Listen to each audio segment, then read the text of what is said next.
So, who are we? A Regenerative Collaborative. We are a non-profit organization focused on transforming our built environment into a regenerative one. Many professionals are actively seeking change as part of the drive towards a net zero and a regenerative built environment. And as a regenerative collaborative, we promote strategies and approaches that operationalize regenerative design and construction. We work collectively, hence the name collaborative, to inspire, educate, create awareness, and contextualize the regenerative collaborative approaches in South Africa and the rest of Africa as well.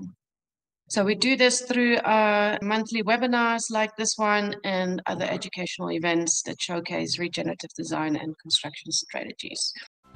So we're very proud of our YouTube channel that has been uploaded. Thanks, Amy. I know you're here in the audience. Thanks, Amy, for getting that up and running for us.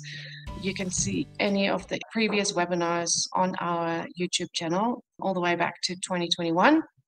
So there's quite a number, and I've seen there's been a lot of views on our recording. So it's really great to see that there's interest in the topics. And then a little bit about SIAD, the South African Institute of Draughting. It's a member-based non-profit organization that was established in 1953 already. And I just want to mention and talk a little bit about it because they've been supporting the webinars and made some of them the validation for free. So I really want to give them some airtime today. An objective of the Institute is to promote the interest of all members and professions within the built environment, and it strives to serve its members interacting with all role players and associated industries. They introduce their members to employers that seek services of reputable draftspersons and designers, and they really promote the career of drafting and design as specialized occupations. It also endeavors to ensure that the integrity of the profession is adhered to by the members of a strict code of conduct. And they've been represented on the SACAP and EXA boards and many of their committees as well. So if you want to become a member of SIAD, you can find the membership application online.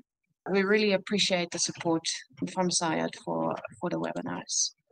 And then if you want to keep in touch and be up to date on which webinars there are and how to register, follow us on LinkedIn. You can subscribe to our YouTube channel. And if you want reminders to sign up for the webinars, follow us on Eventbrite, because then whenever we post a new webinar, you will get a notification in your inbox to say, hey, this is the new event uploaded. You can register. So those are the means of getting in touch with us. And then now over to the topic of the day. We're having net zero case studies. So we're going to be showcasing 4 projects today, and we've invited 2 speakers to talk to you about these projects in a little bit more detail, so you can see what were the challenges, opportunities in those projects, and I suspect you're going to have a lot of questions on them. So yeah, again, if you want to post your questions in the chat, we'll keep on collating them till probably around 5 o'clock, and then we'll do a question and answer session. Cool. So first off, we have Andre, colleague in the industry. He's the founder and director of Ecolution Consulting. Having a degree in electrical mechanical engineering and a passion for the environment led him into the field of green building and sustainability consulting. He's worked in various engineering sectors for a number of years, and he's very experienced engineer in the sustainability space. And an interesting fact is that he spent 14 months in Antarctica as a mechanical engineer and team leader of the SANE. I don't know if I'm pronouncing that right, but it's the South African National Arctic Expedition. He's currently, besides his busy job at Ecolution, he's also lecturing at SUMAS in sustainability hospitality management, and he used to lecture for UCT as well. If you don't find him in the office, he's probably enjoying the outdoors and being active in camping safaris, hiking, and rock climbing, amongst others. So that is Andre. I'm just quickly going to introduce Khosi as well, and then Andre can take over after that with this presentation. So the second speaker is Khosi. She's working for Solid Green Consulting as a senior sustainable building consultant. She's a professional architect and completed her master's with a distinction in 2013, and her research topic was on integrated design approaches. She's got over 10 years of working experience within the sustainable built environment as a sustainability consultant. She is an energetic and creative specialist architecture role designer with a drive to achieve high performance and climate responsible built environment. She as well has a passion for knowledge sharing in academia, and she is currently also lecturing at UCT, an honors class. So yeah, both two very knowledgeable people today here to present to us on their 2 case studies. So I'm going to ask Andre to take it away.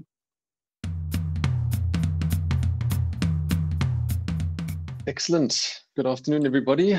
Thank you so much for joining today. Thank you for this opportunity to the team. It's a great privilege and to share this stage with you as well, Khosi.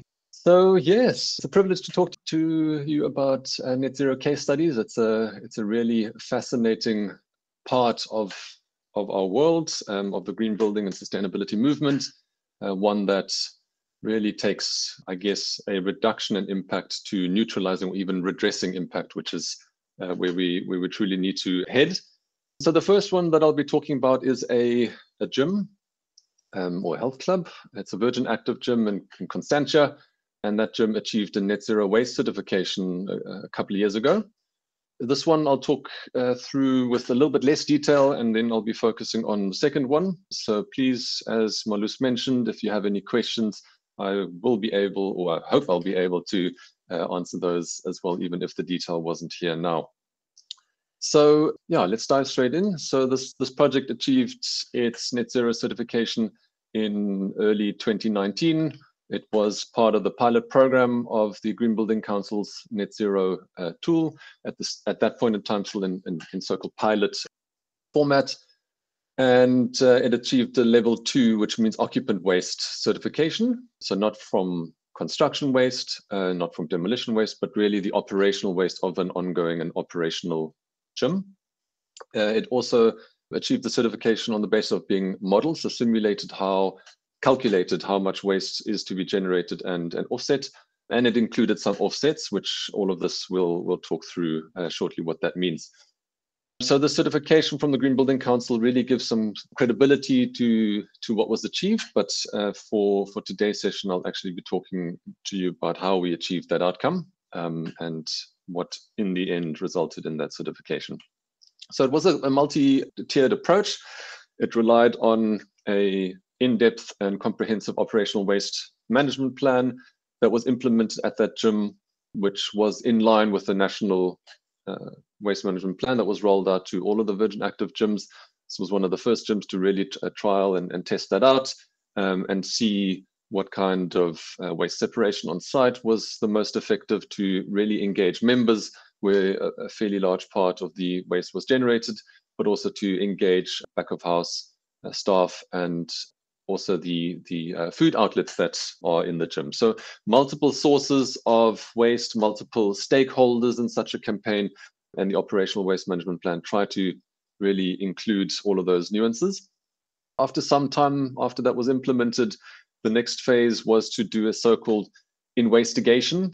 Many of my friends and family accuse me of having dad humor or dad jokes. This is a prime example. Even though I'm not a dad, I try and live up to that standard. So I think I coined the term investigations, and I like to use it in that vein.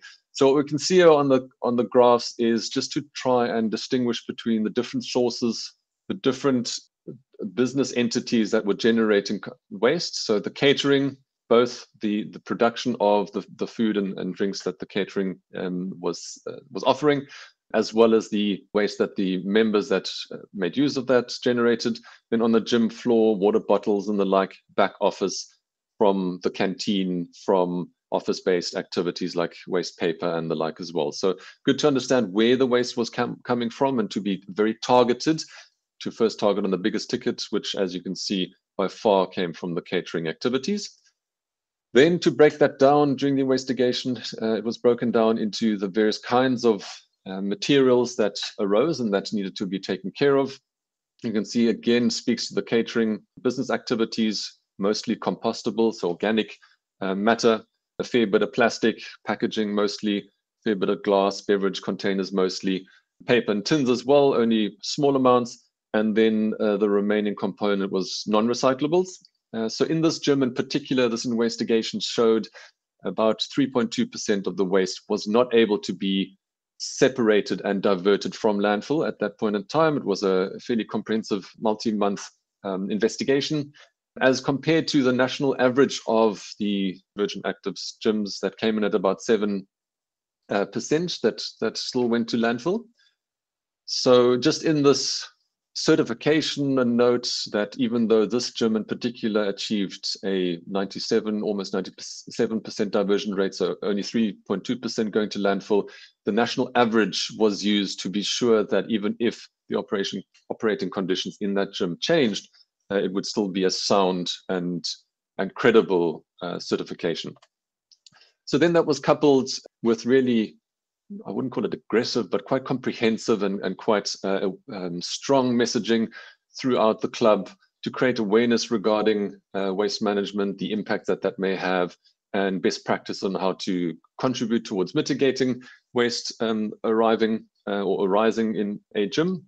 Here's just some of the extracts of that campaign, both member-facing but also staff-facing.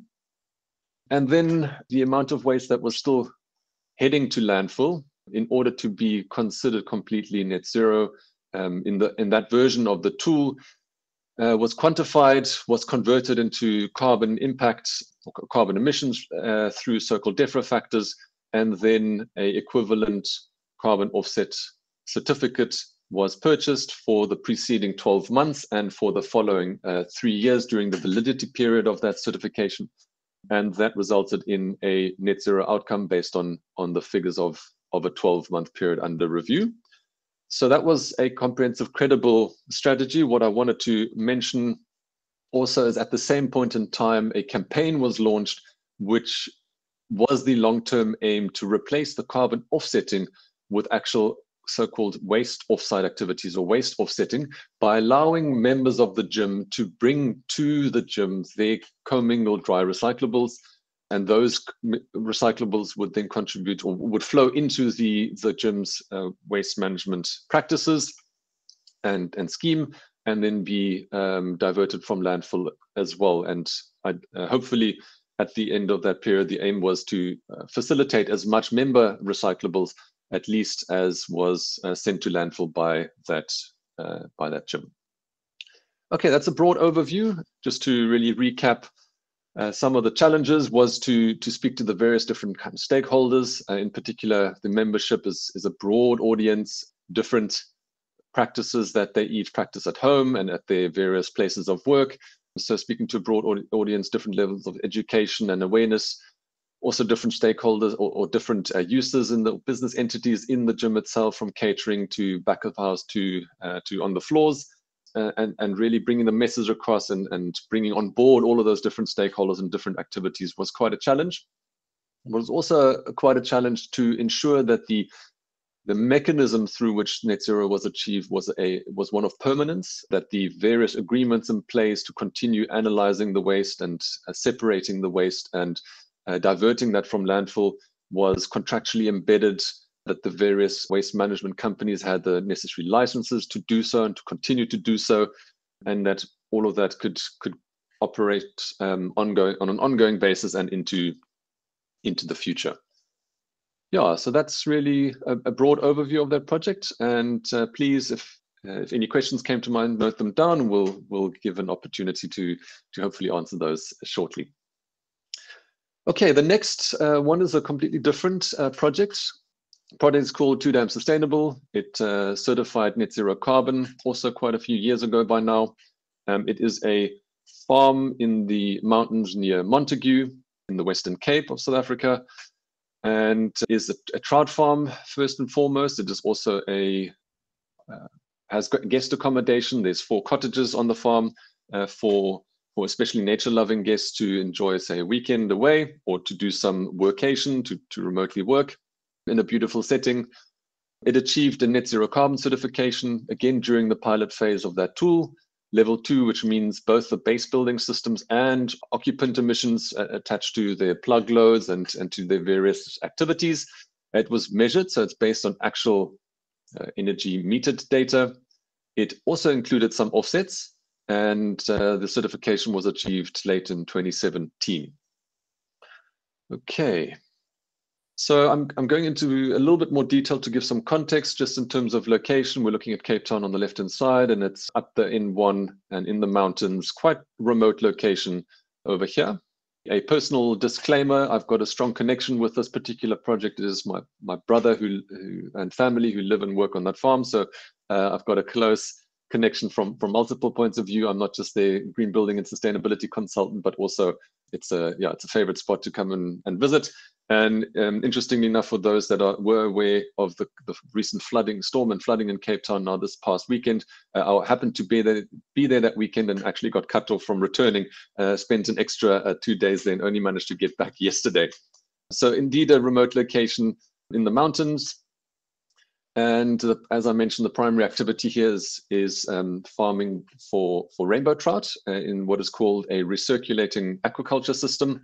In essence, it houses rainbow trout in these various tanks, and the waste products get treated in a biofilter that you can see on the bottom left over here to ensure the water is aerated, oxygenated, and the solids are broken down in a biological fashion and then flushed out of that system. And that organic matter becomes then a very nutrient-rich fertilizer for a pecan plantation just downstream. Here's a couple of images of the layout. Here's some residential buildings. In the background, one of the accommodation units, and in the foreground is the processing for the fish farm, which is under the shade netting over here. Similarly, the fish farm in this aerial image and in this one as well, just to give you some perspectives. Some of the products that are produced here, and interesting to note that I know it is recorded, so I'm not going to call this child labor, but my niece and nephew are also quite avid pecan nut consumers, and therefore like to help on the farm as well when it is harvest time. So just some of the pecan nut harvesting going on here. Good. So the net zero carbon strategy relied on, again, a couple of prongs to the approach. The first one was to ensure that the buildings are as efficiently, the buildings and operations are as efficiently designed as possible. So talking about the buildings, various passive design interventions were included. That included cool roof paint to ensure the spaces below, the habitable spaces below, are as cool as possible and as much of the radiation is reflected outwards. Overhangs and various shading devices to keep solar heat gain out of those spaces. Energy efficient appliances to minimize the electrical energy consumption, together with LED lighting and good lighting control. Natural ventilation throughout. The hot water is generated mostly by somothermal needs, and there are various awareness and behavior campaigns and initiatives throughout both the residence accommodation, but also in the guest accommodation, to such an extent that large energy consumers, because this is an off-grid farm, it's not connected to the national grid. Energy is obviously a very scarce resource. To the extent that the buildings were designed in such a way, or the electrical infrastructure to the buildings were designed in such a way that if a guest does bring a very energy intensive device, say for example a hairdryer, the circuit breaker for that circuit would actually trip to prevent them from using it. So there are some compromises in this exercise, but it is coupled with clear communications to the guest and as I mentioned, awareness campaigns. So I just briefly want to talk about the main consumers. Obviously would be the fish farming operations, that is pumps and fans and blowers and the like, together with the domestic facilities and the guest cottages and the workshops. It is an energy profile that you can see on the screen at the bottom, which very much is concentrated during the middle of the day, which is a decent fit between the solar radiation and the consumption, both diurnal and seasonal, so both day and night, as well as seasonal, because the fish need more circulation and oxygenation when the weather is warm. There is, however, a relatively high base load, which luckily does drop in winter. And then the power demand versus the supply as a result is clearly interdependent. Okay, there's a couple of other environmental considerations briefly I want to talk about. It's located in the small Karoo. It's a mountainous area, semi-arid, so quite low rainfall, even though it ranges between 180 and 400 mils per annum. 115 millimeters fell during 2 days of the past weekend. So just to give some perspective on how bad the storm in the Western Cape actually was. There's a strong valley-driven microclimate. There are some protected catchment areas to the north in the mountainous areas over here that catch potable water. And there has been a multi-year drought in the preceding 8 years, actually, up until this year. Good. The energy supply comes from two main sources. The first one is, considering the farm operations scale, a fairly extensive solar PV array in multiple locations, one on the neighboring hill and also several on the buildings. The second leg to the energy supply is a so-called micro hydro turbine. It's a high pressure, low water volume, so-called Pelton wheel hydro turbine that can generate up to 1 kilowatt of power when there is enough water and water pressure in the pipeline. So from where the water is harvested in the stream nearby, about 1.2 kilometers away, there's a 70-meter altitude difference, which drives the pressure at the turbine. And the water is pre-filtered to keep debris out and also to ensure that the stream still has enough water to keep the ecosystem alive and going. This is the so-called power shed. Lithium batteries are the heart of it, together with inverters and solar charge controllers. It is backed up at this point in time by a diesel generator. Previously, at the time actually of the certification, it was a gas generator. There's a couple of other initiatives that I just briefly want to touch on. Quite a strong, comprehensive set of environmental initiatives that are being implemented on the farm, especially also useful where there is quite a large guest portfolio that comes through. So waste management, there are composting toilets in the guest cottages. The food waste is managed in various forms, composted or fed to the pigs on site. The fish waste is reused, as I mentioned, for the pecan nuts. There's recycling that is moved to the nearby town of Montague. Quite a strong biodiversity and alien clearing project. You can see in the background here, these are invasive eucalyptus trees that are slowly being removed, converted into firewood and replaced with more indigenous and endemic species. Sustainable building practices, predominantly coming from materials on sites, built with so-called cob bricks, which is a mixture of clay, which comes from site, sand, which comes from on-site, and straw, which comes from a neighboring farm, which are just sun-dried bricks that are then used in the construction, and only a minimal amount of concrete in the foundations and flooring. Green cleaning practices and sustainable farming practices, at the heart of which, as I mentioned earlier, the aquaculture system, recirculating aquaculture system, there we go. And also various water saving initiatives in all the buildings and farming operations. Okay, then there are some fossil fuels that get used when there isn't enough sunshine for domestic water heating needs. There is gas water heating, also for cooking. There is gas stoves.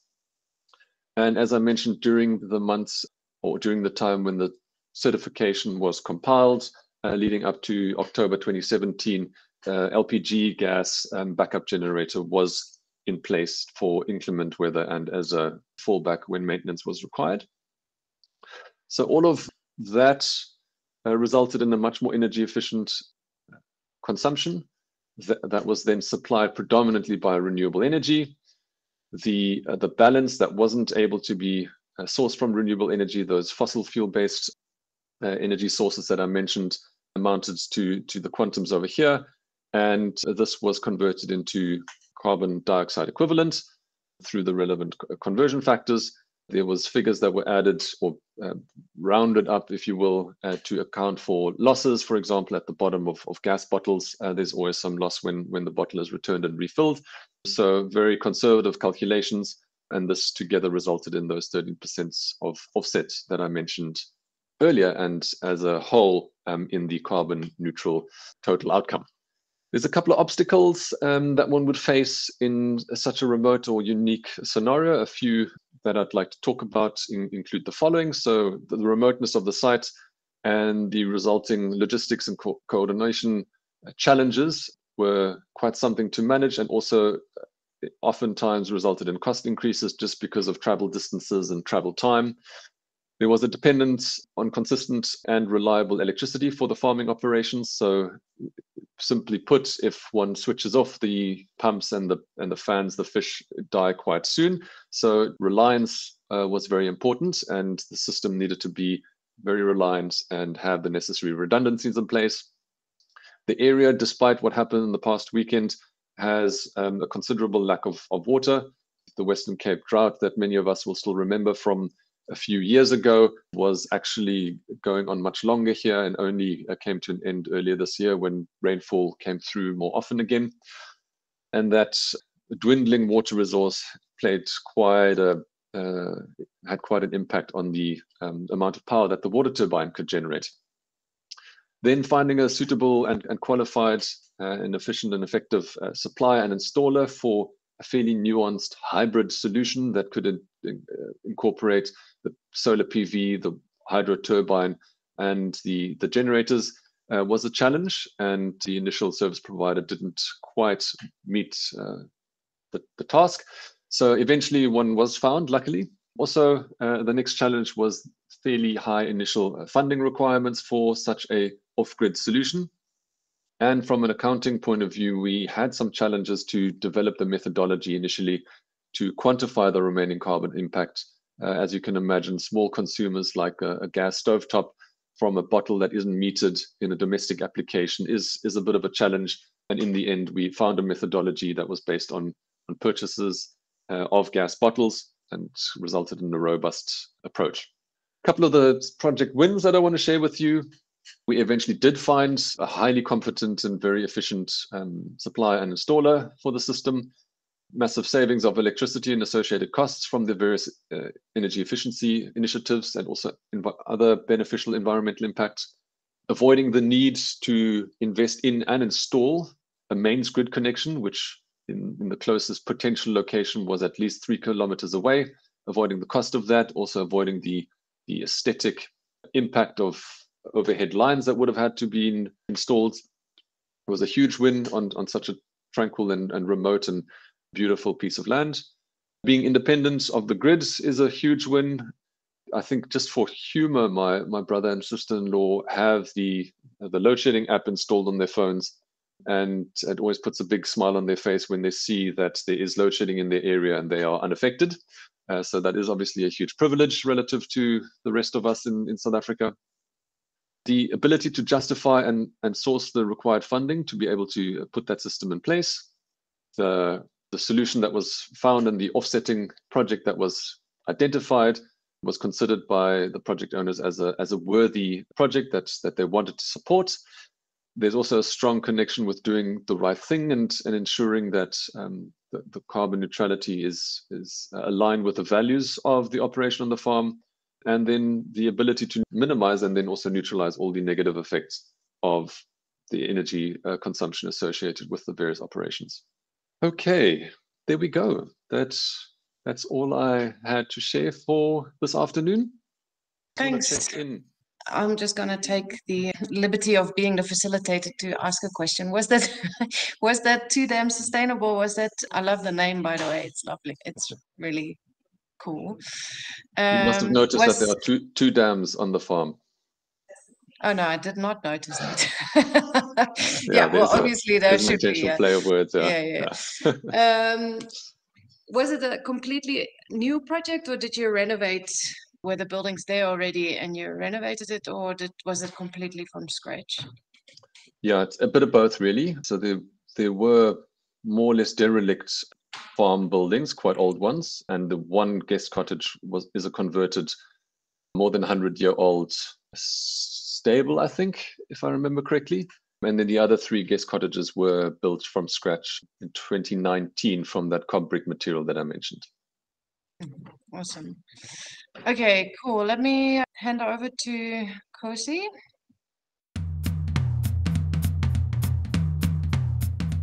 Hi, everyone. Again, hope everyone's doing great. I'm going to be taking you through two net zero case studies this afternoon. Just a little bit of, I know Malus did introduce us in the beginning, but just a little bit of the company that I work for, Solid Green Consulting. I work with a team of very talented individuals. We have, I believe, over 14 Green Star Leadership Awards at this point in time, definitely more than 15 Green Star accredited professionals, and more than 102 certifications. A little bit about myself. I'm an architect, qualified at the University of Cape Town, sustainability consultant as well, with Green Star New Buildings, Green Star Net Zero, Green Star Interiors, Well Buildings, and Eco Districts. My interests involve hiking and nature trails. I love chess. I'm an Arsenal football fan. And I also have an affiliation towards academia, and I currently lecture at UCT in Honors Design Studio. So one of the first rules of sustainability is to align with natural forces, or at least to try not to defy them. And that's something that I think is quite prevalent in all of the case studies, including Andre as well. I was listening to that as well, being able to align with nature and not actually fight against it. The first project I'll be taking you through is Lapalala Wilderness School. It's an environmental education center. It's this beautiful little gem is an education center for children and young adults.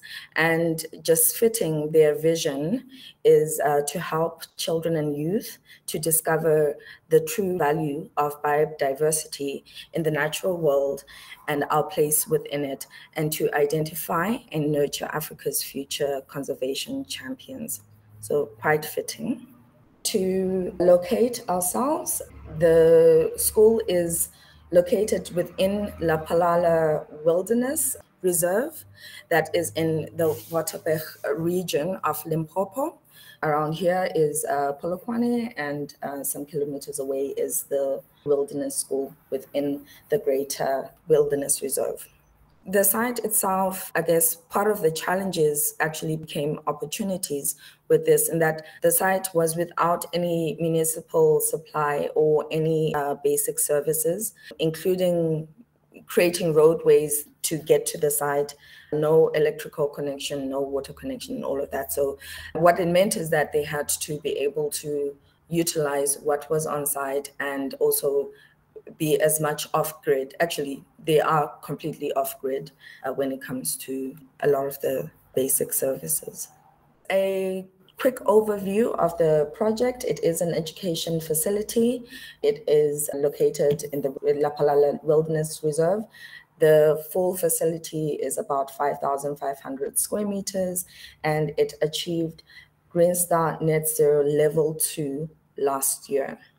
And level 2, meaning that the project is measured, so they had to take time after practical completion to measure and monitor energy usage and consumption over a period of time and demonstrate that they were indeed off-grid. So one of the things, just in terms of process, that really we tend to follow within designing net zero carbon buildings is, first things first is having a design team collaboration, because this is not an easy feat to achieve, and it's something that needs to be really well thought out and have buy-in from client, stakeholder, and designers, and everybody else that would be involved in the project. From there, from that collaborative effort, the next thing would be to set targets and minimum performance criteria that would need to be met. And then from there, we would take a look at investigating the climate, making sure that we are designing within, again, alongside nature and not fighting against it. So we want to investigate the climate. And then, of course, what's important within the design is to design for efficiency, so making sure that we're reducing loads as much as possible. Only after that point, you can start looking at different technologies that can be included within the facility. And then when it comes to now with a level 2 scenario, we want to be able to optimize operation and then take a look at alternative power and other synergies. After that point, that's when a project can achieve a net zero carbon green rating, which is level 1. And then level 2, as I mentioned, is measured. So that would be the next level where you measure, you monitor, you adjust what needs to be adjusted in a period of time, and then you record and submit for net zero carbon rating level 2. So just a quote from the stakeholder. So when we're just looking at their goals, they had a lot of buy-in into this, and because it is part of their ethos, they said, we teach climate change and climate change mitigation strategies. We educate about biodiversity, energy savings, and water conservation. In teaching those things, you don't want to just be a talker, you want to walk the walk. So that was something that was quite clear in the very outset that they wanted to achieve, and just their dedication and commitment to the project's success. So one of the first things, as I mentioned before, we did take a look at the climate's conditions, and the climate data is from Polokwane, which is the closest to the site. And what we did take a look at is, what we did notice in this is that there's quite a high diagonal swing in terms of just your high temperatures are quite high and then the low temperatures are quite low. But then the biggest challenge that we identified was actually more so within the cooler times of the season. So when we're looking at the annual temperature ranges, what we did note is that within maybe a full year, that more often than not, there was quite a lot of time that was spent when the temperatures were less than 16 degrees. And that's 87% during winter months. And that's where we just noted that there would be some challenges concerned. And then what we also did note is that temperatures over 28 degrees, that was something that was not really that prevalent. So the bigger challenge was more so cold rather than heat. So this just also further takes a look at that. So just taking a look at the daytime hours and how often temperatures during daytime would be in excess of 28 degrees or 30 degrees. That was 4% of the time. And then, of course, you're looking at temperatures during the night being quite low. So the biggest challenge was, again, your nighttime. So what we did note was that having thermal comfort and making sure that the thermal comfort conditions were actually met during all times of the day, particularly at night, would actually cause the most challenge. So trying to mitigate high situations where they would be heating at night. One of the things, of course, was to take a look at passive design. So optimizing, just when you're looking at the design of the building, the orientation of the facility entirely was optimized, mostly north and south facing. South-facing dorms and rooms had skylights that would scoop in northern sun for passive solar heating, as well as daylight. The facility itself had quite sensible window-to-wall ratio, so there was no need for high-performance glass. So actually, the glass was just standard single glazing. What was included, though, was wall insulation to prevent heat loss at night in cold nights, so that really did take the edge off those winter months. And then there was incorporation of rammed earth walls for thermal mass effects. So making sure that during the day, the building structure itself is relatively cool. And also there was quite a lot of optimized shading to protect against intense summer heat gains and also to provide outdoor comfort. A lot of this, of course, had to go through a process of modeling for verification. And this just takes a look at the architectural model as well as the energy efficiency model, taking a look at daylight mappings as well as solar heat gains. And then when it comes to the renewable energy requirements to achieve level 2, the following energy uses were offset in the actual building. So the heating, and you'll see, I'll share a graph that shows all of these energy uses. So the heating, cooling, lighting, equipment, as well as hot water. And then when you're looking at the measured energy use intensity, and in total, the building was sitting at 33 kilowatt hours per square meter per year, was measured. And that is in comparison to the 43 kilowatt hours per square meter per year that was actually produced by the solar PV. And you can see that just from the building interventions, that cooling and heat rejection was such a small, almost minuscule part of the building loads, primarily because it was fully naturally ventilated. I think the only thing that was included there was ceiling fans, and then there was barely any heating due to good passive solar design. And then the rest was mostly water and other equipment. So, I mean, with equipment, that's something that has to be there, but efficient equipment was selected for it, for the facility.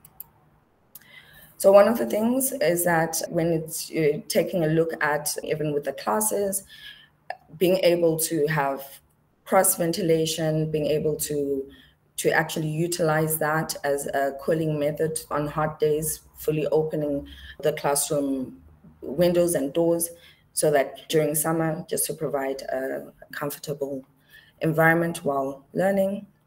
Outdoor spaces that were designed for both either summer conditions, where you have quite a lot of spaces where students would be able to take classes outside and meet and gather outside under shade, as well as outdoor spaces that would be primarily for winter conditions, where you can either go and bask in the sun or actually just enjoy more like, I guess, the fire around a bomber type of situation. So this would typically be a winter style courtyard, whereas the other one is a summer style one. So having varied space.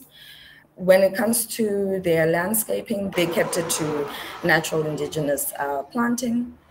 One of the interesting things is just with the rammed earth walls, the materials for the rammed earth was actually excavated from the site itself.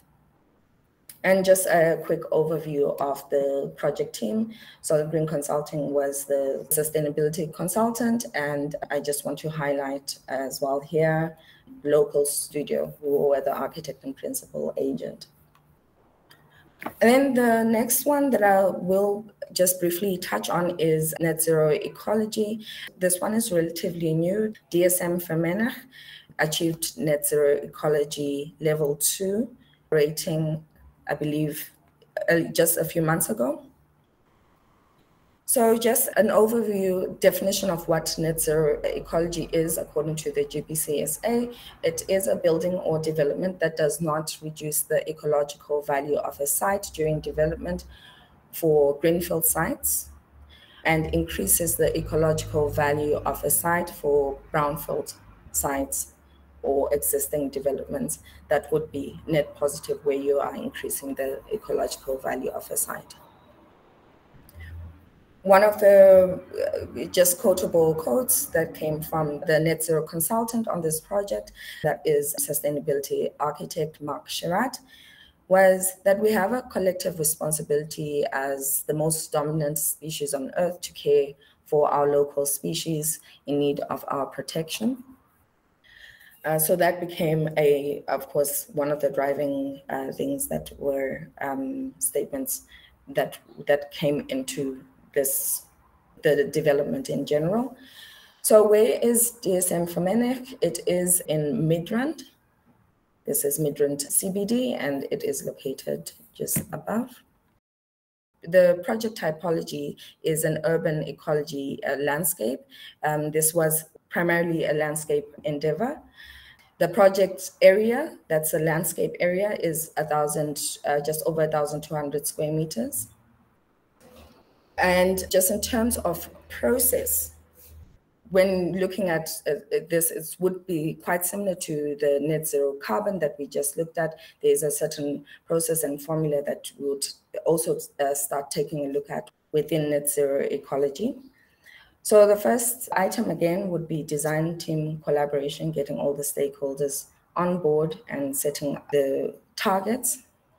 And then investigating site history to see what was previously on the site and what types of species was on the site, whether it is plant life or insects or any types of wildlife. And also now comparing that against the current site and measuring that.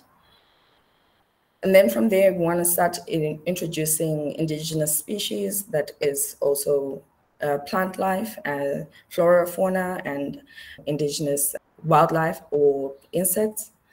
And then, of course, extracting exotic or alien species. And then what you also want to be able to do is to create opportunities for stepping stone corridors, eco corridors for wildlife to be able to inhabit the site and find shelter within the site. And then from there, you achieve your net zero ecology rating. Then again, with the level 2, it is now something that is measured and monitored in operation. So the focus here was to restore and enhance the indigenous ecosystems.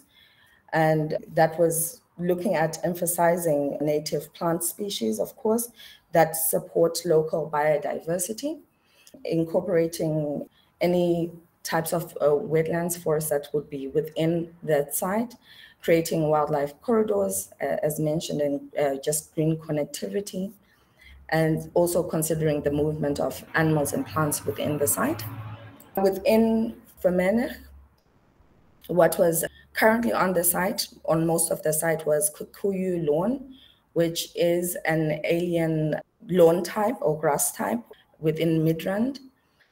And in terms of looking back and seeing what was previously there on that site, what was previously there was Egoli granite grassland types. They identified the native landscape of the site, which was Egoli grassland and other indigenous plant types. And then from there, they started to gradually remove the exotic planting, which was largely Kikuyu lawn, and then started positioning new landscape correctly on the site. And that just includes the Egoli granite grassland, as well as different types of indigenous planting. Also within the landscape, there was specific insect hotels, and which would be like stepping stones. So this was looking at engaging with the landscape in a very sensory way. And these insect hotels were highlighted with signage, which also noted things like their scent, taste, medicinal products, and medicinal properties, with different plants as well as the different insect species that were just starting to be cultivated on the site. And what's interesting is that this kind of really did tie in with DSM Firmenich's work as a pharmaceutical that looks at different tastes and smells. So the journey of taste and smell, that was quite an informative way to link the site design to Firmenich's core business. The project team, developer, and that was DSM Firmenich, and consultant was Mark Sherratt, sustainability architects. Both Case studies are available within Impact Magazine issue 23 for Lapalala and issue 25 for DSM Firmenich landscape. I think that's about it on my end. Thanks, Khosi. Very nice presentation. And let's open the floor for questions.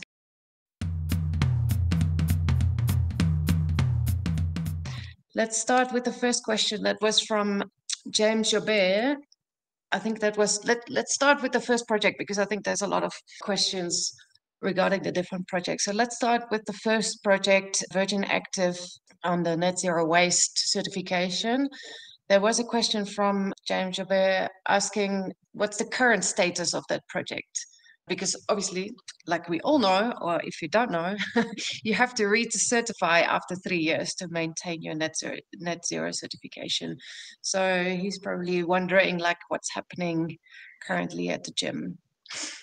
Yeah, for full disclosure, I'm wondering the same. Not entirely, not entirely as much. I say that with a smile on my face. It is actually something that I'm genuinely concerned about for many projects, is that we are very involved and active on a project. It is refurbished, built, the interventions are put in place, whatever it is, depending on the life cycle of that project. And then the continuity is not necessarily something that we have sight of or control over. As a general statement for this project in itself, the certification lapsed, has not been renewed, as the renewal coincided with a downturn in the economic conditions as a result of the COVID pandemic. And Virgin Active decided at that point in time to put a pause on their net zero rollout campaign.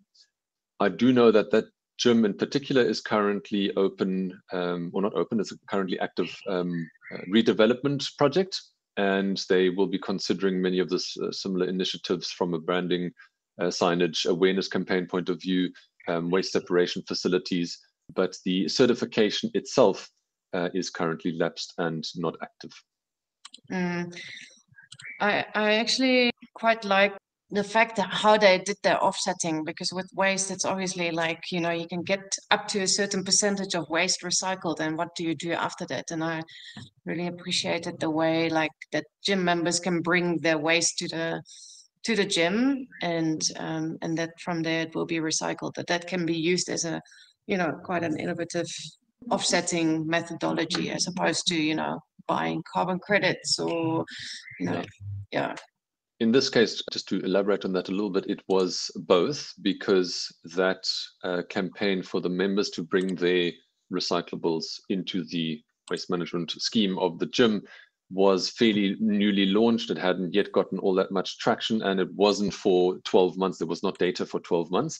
So it was uncertain whether the amounts would stack up to the requirements that they wanted to offset. And that's why we also did the carbon equation and offsetting that in the end. Yeah, so both really, to make absolutely sure that the claims were credible.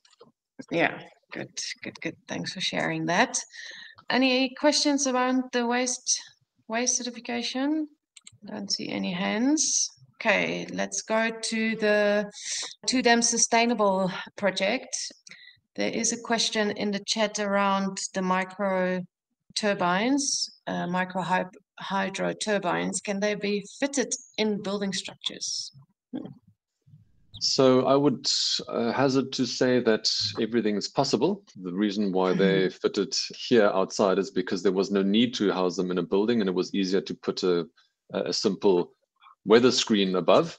They do, obviously, it's a wet environment that they operate in. There's water that kind of falls out the bottom. When you maintain it, you open up the casing to lubricate the bearings and to sometimes even change the nozzle size. There is quite a bit of water. So if it's an environment that can get wet in a plant room, for argument's sake, that's got a bund wall or a floor drain, then absolutely it can be fitted inside. This particular model arrives in the water arrives in a pressurized pipe, as I mentioned, about 7 bar. And then once the energy is extracted out of there, it then falls out of the device and would have to be channeled and taken away from there as well. So you need to design it in and plan it in, but absolutely possible to put it into buildings. Interesting. Any other questions from the audience? Okay, cool. While you guys thinking, we can move on to any questions on the Lapalala school, the wilderness school. Sure, you guys are a quiet bunch, hey? Don't be shy to ask a question. Otherwise, I'll ask one. Khosi, do you know if they, I mean, I assume like that the wilderness school would teach quite a lot about sustainability. Do you know if there was did they take into account the kids' participation during the design of the school? I'm not sure, but what I do know is that they had a center before, and during that time they had identified some challenges from their previous center that they had with things like hot water and everything. So there was a consideration to what was done, what was experienced in the facility before, and those lessons were incorporated within the design. But in terms of the actual participation, I don't think so. Okay. And in your slides, you highlighted that, it was the most challenging thing was dealing with heating, I guess, in winter times. What were some of the passive design solutions that they applied to sort of mitigate those low temperatures? So did they actually implement a heating system? No. So what they did do was take a look at, well, just good passive solar design. So making sure that a lot of the spaces were actually north facing. So they had passive solar heating just coming in, particularly the dorm areas during the day, so that would warm up the space at night. And also for the dorms that were facing south, they included skylights that would also capture the sun during the days to warm up the spaces at night.